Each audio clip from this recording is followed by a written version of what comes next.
माणसाच्या जीवनाप्रमाणेच राष्ट्राच्या जीवनात देखील सुखदुःखाचे अनेक प्रसंग येत असतात. काही प्रसंग परमविजयाचे आणि गौरवाचे, तर काही प्रसंग भयानक पराभवाचे आणि अवमानाचे. मराठ्यांच्या इतिहासात असाच एक भयानक प्रसंग सन 1689 साली घडला. हा प्रसंग म्हणजे केवळ पराभव नव्हता, तर राष्ट्राची अस्मिता दुखावणारी अवमानकारक घटना होती. 25 मार्च 1689 साली म्हणजे संभाजी महाराजांची हत्या झाल्यानंतर अवघ्या 15 दिवसात जुल्फिकार खानाने रायगडास वेढा घातला, असे जेदे शकावली सांगते. पण रायगड हा फार दुर्गम किल्ला होता. खानाच्या मोहिमेचं वर्णन करताना मोगली इतिहासकार ईश्वरदास नागर यानं म्हटलं आहे, रायगड किल्ला अतिशय मजबूत होता. कोकणात त्याच्या तोडीचा दुसरा किल्ला नव्हता. किल्ल्याकडं जाण्या येण्यासाठी एकच वाट होती.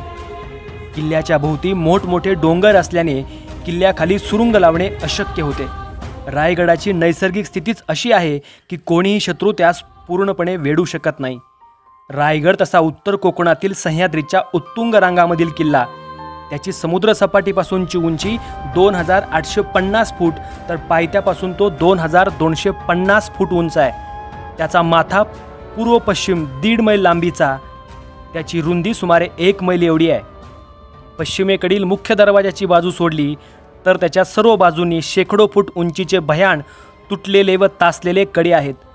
किल्ल्याच्या सभोवताली त्याच्याच उंचीचे पर्वत पसरले आहेत, त्यामुळे तो समुद्रातील बेटाप्रमाणे भासतो. सभोवतालचे पर्वत व किल्ला यांच्यामधील अंतर फार कमी आहे, त्यामुळे उत्तरेच्या बाजूवर 1 मैलभर रुंदीची चिंचोळी पट्टी पायथ्याशी तयार झाली आहे. या पट्टीत शत्रू छावणी करू शकत नाही, कारण किल्ल्यावरील तोफांच्या माऱ्यात ही छावणी येते.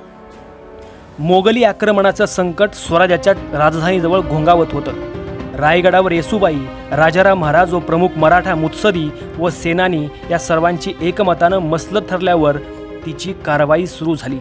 राजाराम महाराजांनी येसूबाईंचा निरोप घेऊन आपल्या राण्या व प्रमुख मुत्सदी व सेनानी यांच्यासह गुप्तपणे रायगड सोडला व जवळच्याच प्रतापगडाकडे प्रयाण केलं व पुढे पन्हाळा गाठला.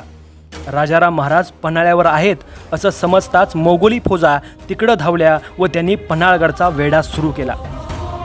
आता फार काळ महाराष्ट्रात थांबणं धोक्याचं आहे असं पाहून राजाराम महाराजांनी पन्हाळाला वेढा कडक होण्यापूर्वी कर्नाटकात निसटून जाण्याचा निश्चय केला व त्यानुसार आपले निवडक अधिकारी व सेनानी घेऊन त्यांनी 26 सप्टेंबर 1689 रोजी कर्नाटकातील जिंजीकडे प्रयाण केले. इकडे रायगडचा वेढा दिवसेंदिवस अधिक आवळत गेला. किल्ल्यातील शिबंदी प्राणपणानं किल्ला लढवीत होती. वेळोवेळी मोर्चावर हल्ले करीत होती. शत्रूचे हल्ले परतवून लावत होती.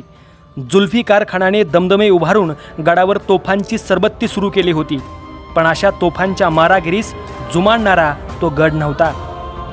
कित्येक महिने त्याने शत्रूस दाद दिली नव्हती.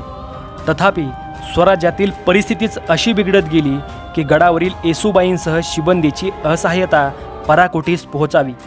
किल्ल्यामागून किल्ले व ठाण्यामागून ठाणी शत्रूच्या हाती पडू लागली. मराठ्यांच्या बाजूवर सर्वत्र अंधकार पसरत होता. राजाराम महाराज जिंजीच्या मार्गावर असता तुंगभद्रेच्या काठी शिमोगा या ठिकाणी मोगलांचा सरदार सय्यद अब्दुल्ला खान बुऱ्हा याने राजाराम महाराजांना छापा टाकून कैद केल्याची बातमी सर्वत्र पसरली. परंतु पुढे राजाराम महाराज म्हणून पकडलेली व्यक्ती दुसरीच निघाली.